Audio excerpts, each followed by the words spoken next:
Au nom du Père et du Fils et du Saint-Esprit. Amen. Esprit Saint, éclairez-nous. Esprit Saint, éclairez-nous. Évangile de Jésus-Christ selon Saint Jean.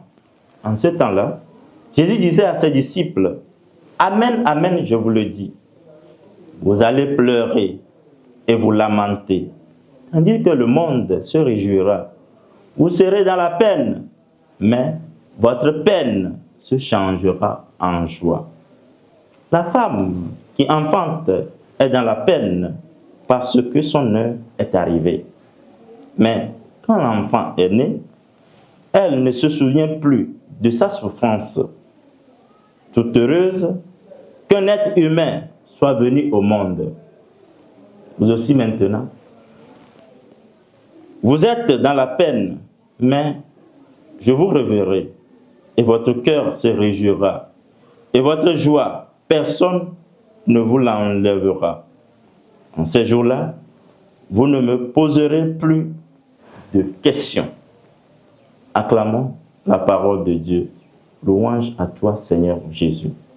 Nous sommes au vendredi 13 mai 2026, 6e semaine de Pâques, dans le discours d'adieu du Christ. Dans l'évangile de ce jour, Jésus annonce à ses disciples que leurs tristesses se changeront en joie. En effet, face à la passion et à sa mort, ses disciples seront dans la peine, mais cette douleur ne durera pas. Par sa résurrection, le Christ transformera leur souffrance en une joie durable, immense. 2 points essentiels pour marquer cet évangile. La réalité de la tristesse qui changera en joie.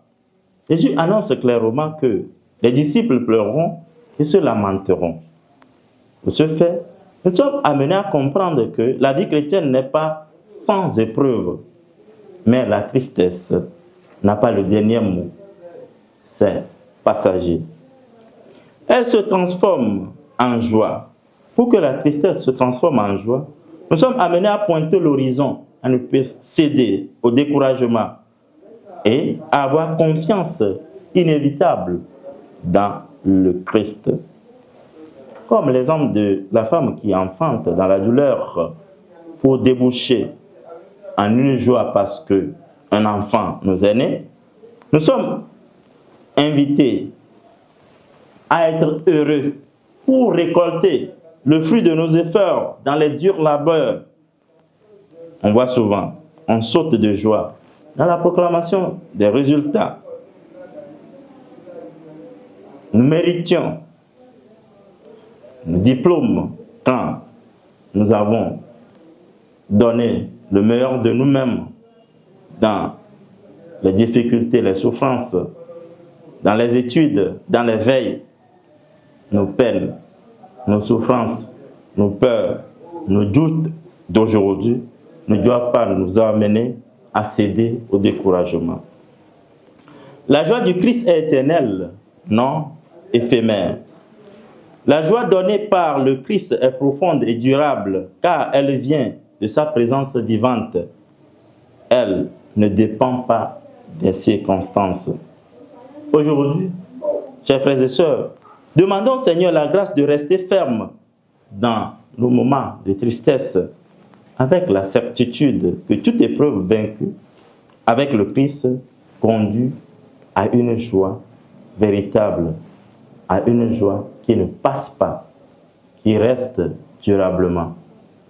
Que le Seigneur nous communique cette joie immense au cœur meurtri, aux jeunes découragés, aux enfants délaissés. La tristesse d'aujourd'hui se changera en joie pour la glorification de notre Seigneur aujourd'hui et pour les siècles des siècles. Amen. Au nom du Père et du Fils et du Saint-Esprit. Amen.